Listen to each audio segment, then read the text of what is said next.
पिछले एपिसोड में हमने देखा था कि चैंग टिंग एक दूसरे मॉन्स्टर को मारकर अपने क्लासमेट को पावर गेन कराने में हेल्प कर रहा होता है, लेकिन तभी वहाँ पर एक बंदा आकर उन्हें पीटकर खुद ही मॉन्स्टर को मारकर उसका पावर लेने की कोशिश करने लगता है। लेकिन लास्ट में चैंग टिंग ही उसे किसी तरह से पीट कर रख देता है और जल्दी से उस मॉन्स्टर के पावर को अपने क्लासमेट को देकर वो लोग वहाँ से भाग जाते हैं। उनका जाने के बाद में उस बंदे को होश में आ जाता है और वो अपने टीममेट के पास वापस जाकर उन्हें सब कुछ बता देता है। उसके बारे में जानकर उनका कैप्टन कहते हैं कि अगर हम उन्हें खुद को ज्वाइन करवा लेते हैं तो हमारा ताकत काफ़ी ज़्यादा बढ़ जाएगा। ये बोलकर वो स्कॉर्पियो को रोज़ बुलाते हुए कहते हैं कि ये मैटर मैं तुम पर छोड़ता हूँ। अपना नाम रोज़ सुनकर वो कहते हैं मैंने कितनी बार तुमसे कहा है मुझे स्कॉर्पियो बुलाओ।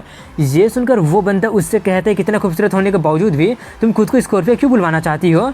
मुझे नहीं लगता है कि उसका बात पूरा करने से पहले वो उसे मारने के लिए अपना हाथ उसके गले पर रखते हुए कहती है ध्यान से, वरना तुम कभी भी मारे जा सकते हो।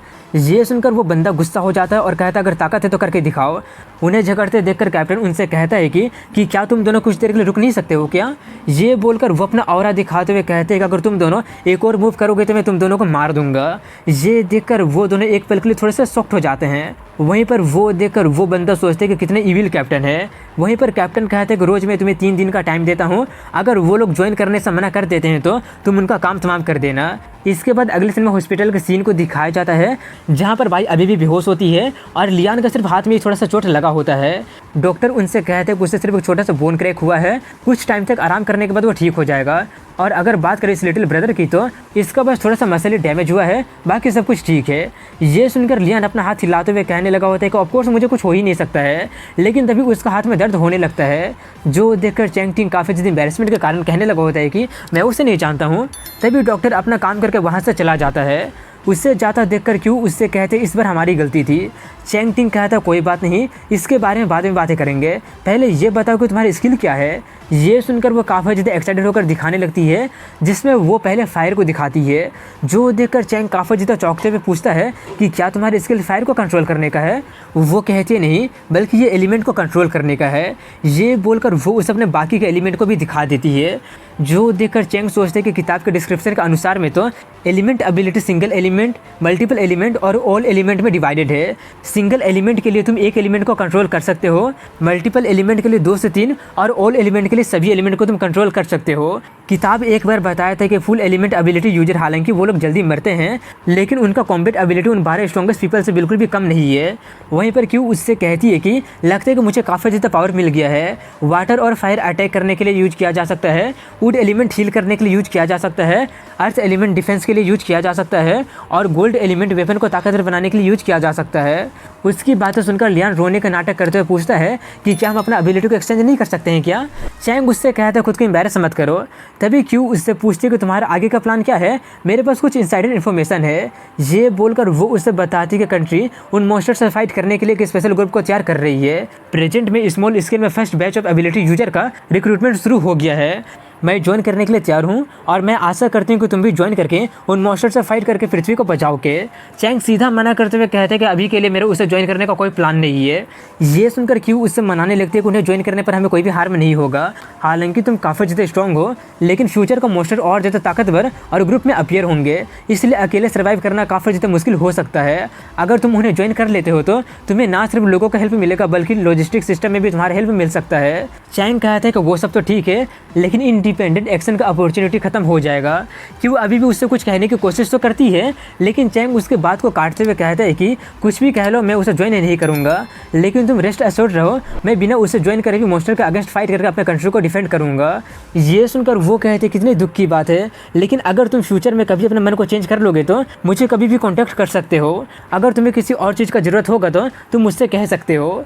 उसकी बातें सुनकर चैंग टिंग उससे कहता है कि मुझे एक चीज़ की ज़रूरत है। ये बोलकर वो थोड़ा सा एम्बैरेस होते हुए कहता है कि मुझे कुछ पैसे की ज़रूरत है। ये सुनकर वो काफ़ी ज़्यादा प्राउड होकर कहते तुम्हें कितना चाहिए। मेरे मूव फैमिली के पास सब कुछ तो नहीं है, लेकिन पैसे की कोई कमी नहीं है। चैंग कहता ज़्यादा नहीं, मुझे बस 100 मिलियन चाहिए। ये सुनकर उसका दोस्त का हैरानी के साथ साथ क्यू का भी मुंह बंद हो जाता है। वहीं पर चैंग थोड़ा सा एम्बैरेस होते हुए कहता है कि क्या ये कुछ ज़्यादा हो गया क्या, कोई बात नहीं, अगर हो सके तो मुझे 50 मिलियन भी चलेगा। क्यों उसके करीब जाकर कहते मुझे ऐसा क्यों लग रहा है जैसे कि तुम कुछ कॉन्स्पिरेसी कर रहे हो। चैंग उससे नज़र चुराते हुए कहते कि तुम सिर्फ ओवर थिंकिंग कर रही हो।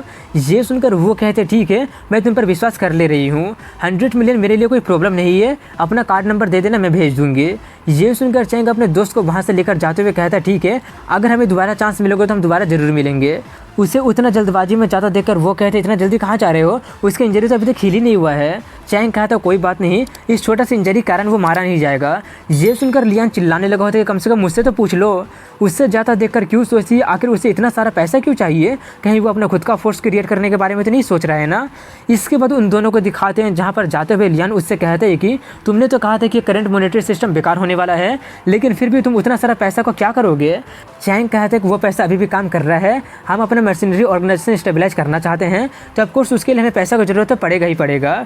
ये सुनकर लियान कहता तो ठीक है, अब से तुम कैप्टन हो गए और मैं वाइस कैप्टन होऊंगा, तो अब हम क्या करने वाले हैं। चैंग कहता है ऑफकोर्स हम लोग सबसे पहले बेस खरीदेंगे, तुम्हारा सेकंड अंकल रियल एस्टेट का बिजनेस में है ना, इसलिए मैं ये काम तुम पर छोड़ता हूँ। इसका 2 रिक्वायरमेंट है, पहला है कि उसका लोकेशन रिमोट होना चाहिए और वो हिडन भी होना चाहिए, माउंटेन एरिया ठीक होगा जिससे कि हम लोग पूरी तरह से रिनोवेट कर पाएंगे। दूसरा रिक्वायरमेंट ये है कि वो पूरी तरह से सीक्रेट होना चाहिए, अगर हो सके तो अपना सेकंड अंकल को डराना धमकाना भी शुरू कर देना। ये सुनकर लियान कहता है कि तुम किसी इविल पर्सन का जैसा साउंड कर रहे हो, लेकिन कोई बात नहीं, मैं ये काम पूरा जरूर करूँगा। वैसे अब हम करने क्या वाले हैं। चैंग कहता है कि दूसरा अभिषेक का अपीयर होने में अभी कुछ टाइम बाकी है, इसलिए हम लोग कुछ ट्रेनिंग करेंगे। अब इसके कुछ दिन बाद का सीन दिखाया जाता है, जहाँ पर वो दोनों ट्रेनिंग करके काफ़ी ज़्यादा थक गए होते हैं और टीवी पर न्यूज़ चल रहा होता है कि मॉन्स्टर से डील करने के लिए गवर्नमेंट स्पेशल डिपार्टमेंट को स्टेबलाइज कर लिया है। टीवी का न्यूज़ सुनकर चैंग उससे पूछते हैं कि हमारे बेस का काम कैसा चल रहा है। वो कहते हैं कि उसके लिए अभी हाफ मंथ का टाइम और लगेगा। वैसे दूसरा अभिषेक कब अपीयर होगा, मुझसे इंतजार नहीं हो रहा है। इसका जवाब देते हुए वो कहता है कि वो 3 दिन के बाद अपीयर हो जाएगा। वो दोनों बातें कर ही रहे होते हैं कि तभी वहाँ पर स्कॉर्पियो काफ़ी गुस्से में आते हुए कहती है कि फाइनली मैंने तुम दोनों को ढूंढ ही लिया। उसे देखकर वो दोनों जल्दी से फाइट करने की तैयारी करने लगते हैं। वहीं पर वो उनके पास जाते हुए कहती है कि क्या तुम लोगों को पता है कि तुम दोनों के कारण कैप्टन मुझे कितना ज़्यादा डांटा है। वो चिल्लाते हुए उसके तरफ बढ़ी रही होती है कि तभी वो चैंग को देखकर होटल वाला बात को याद करके थोड़ी सी चौंक जाती है और उससे कहते तुम तो वही हो ना, तो इसका मतलब तुम भी एबिलिटी गेन कर लिए हो। उसे देखकर लियान उससे पूछता है कि आखिर तुम इतना ज़्यादा खूबसूरत वुमेन से कब मिल गए थे। वहीं पर उसे देखकर चैंग सोचता है कि इंडीड ये स्कॉर्पियो ही है, लेकिन ये यहाँ पर क्या कर रही है।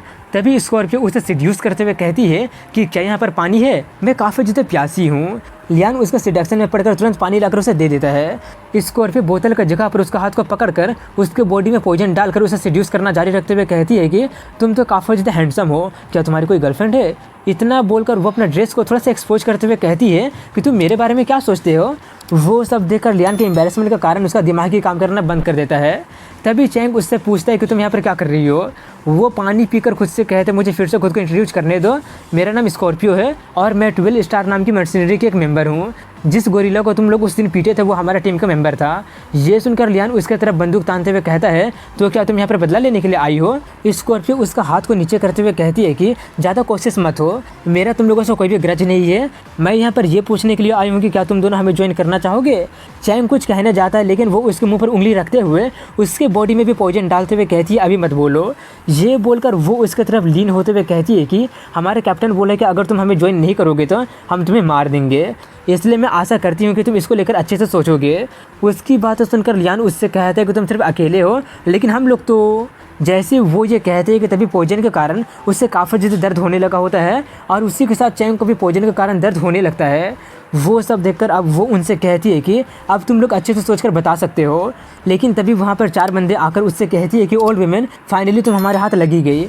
उसे देखकर स्कॉर्पियो थोड़ी सी घबरा जाती है और सोचती है कि मैं यहाँ पर काफ़ी छुप छुप के आई थी, लेकिन फिर भी ये लोग मुझे फॉलो कैसे कर लिए। वहीं पर उन्हें देखकर चैंग उससे पूछते कि आखिर ये लोग कौन है। स्कॉर्पियो बताते कि वो लोग स्टिंग स्क्वाड से है, जिसका कि हमेशा से हमसे थोड़ा सा ग्रज रहा है। वहीं पर उन चारों में से एक टकला उससे कहता है कि फाइनली मैंने तुम्हें ढूंढ ही लिया, आज मैं तुम्हारा सारा हड्डी पसली तोड़कर माउंटेन में फेंक कर तुम्हें वीडियो को दोबारा खाता हुआ देखूंगा। उसकी बातें सुनकर और उसे उतना ज़्यादा गुस्सा में देखकर चैंग उससे पूछता है कि आखिर तुमने उसके साथ ऐसा भी क्या कर दिया है कि वो इतना ज़्यादा भड़क रहा है। स्कॉर्पियो कहती है कि मैंने उसका केला काट दिया है। ये सुनकर चैंग काफ़ी ज़्यादा शॉक्ड रह जाता है। वहीं पर वो टकला उससे कहता है कि वो तो सच में एक बिच है, अब यहाँ पर आकर 2 लोगों को सर्व कर रही है। ये सुनकर स्कॉर्पियो काफ़ी गुस्से में चिल्लाते हुए कहती है क्या तुम मरना चाहते हो। वहीं पर ये सुनकर वो टकला भी चिल्लाते हुए कहता है कि मैं नहीं बल्कि आज तुम मरोगे और मैं तुमसे बचने के लिए पूरी तरह से तैयार हूँ, इसलिए आज मैं पूरी तरह से प्रिपेयर होकर आया हूँ तुम्हें ख़त्म करने के लिए। वहीं पर स्कॉर्पियो उन दोनों के बॉडी में से पॉइजन निकाल कर कहती है कि मैंने तुम दोनों को ठीक कर दिया है, मैं उन्हें रोकती हूँ, तुम लोग यहाँ से भाग जाओ क्योंकि इससे तुम लोगों को कोई भी लेना देना नहीं है। ये बोलकर वो अपना पॉइजन से उस पर अटैक कर देती है। लेकिन उसके लिए वो लोग पहले से तैयार होते हैं और उसका एक दूसरा साथी अपना पावर का यूज करके उसका पॉइजन को ख़त्म कर देता है, जो देखकर वो काफ़ी ज़्यादा हैरान रह जाती है। वो हैरान हो ही रही होती है कि तभी उसका एक साथी अटैक करके स्कॉर्पियो को काफ़ी ज़्यादा घायल कर देता है। उसे घायल करके वो सभी लोग एक साथ उस पर हमला करने के लिए आगे बढ़ने लगते हैं, लेकिन ज़्यादा आगे बढ़ने से पहले लियान अपना गन से अटैक कर देता है, जिससे बचकर वो चारों लोग रुक जाते हैं। वहीं पर उन्हें देखकर लियान कहता है कि अगर एक कदम भी आगे बढ़ाओगे तो अगला बुलेट तुम्हारा सर के आसपास चला जाएगा। तभी चैंग आगे बढ़ते हुए कहता है कि सिस्टर स्कॉर्पियो, अब तुम पर हमारा बहुत ही बड़ा एहसान है। दूसरी तरफ में उन्हें देखकर एक बंदा टकलू से कहता है कि वो दोनों भी काफ़ी ज़्यादा ताकतवर लग रहे हैं, इसलिए हमें कट लेना चाहिए। इसलिए ना चाहते हुए उन्हें वहाँ से भागना ही पड़ता है। उन्हें भागता देखकर स्कॉर्पियो उन्हें रोकने के लिए कहती है, लेकिन वो लोग उन्हें नहीं रोकते हैं। ये देखकर वो उन लोगों पर चिल्लाने लगे होते कि तुम दोनों ने उन्हें रोका क्यों नहीं। ये सुनकर वो पूछता, तुम्हें ऐसा क्यों लगता है कि हम लोग तुम्हारा हेल्प करेंगे। ये सुनकर वो कहते, ओ हाँ, मैं तो भूल ही गई थी, आज के बाद तुम दोनों ने उन लोगों को भी ऑफेंड कर दिया है। वो लोग जल्दी ही तुमसे बदला लेने के लिए आएंगे और लगता है कि तुम लोगों को 12 स्टार को ज्वाइन करना ही पड़ेगा। उसकी बात सुनकर चैंग उससे कहता है, एक्चुअली में मेरे पास इससे भी अच्छा आइडिया है, क्यों ना तुम हमें ही ज्वाइन कर लो। और उसका यही बोलने के साथ यहीं पर इस एपिसोड की एंडिंग हो जाती है। पसंद आया होगा तो लाइक एवं शेयर कर चैनल को सब्सक्राइब जरूर कीजिएगा। मिलता हूँ कल अगले वीडियो में, तब तक के लिए हैव अ गुड डे।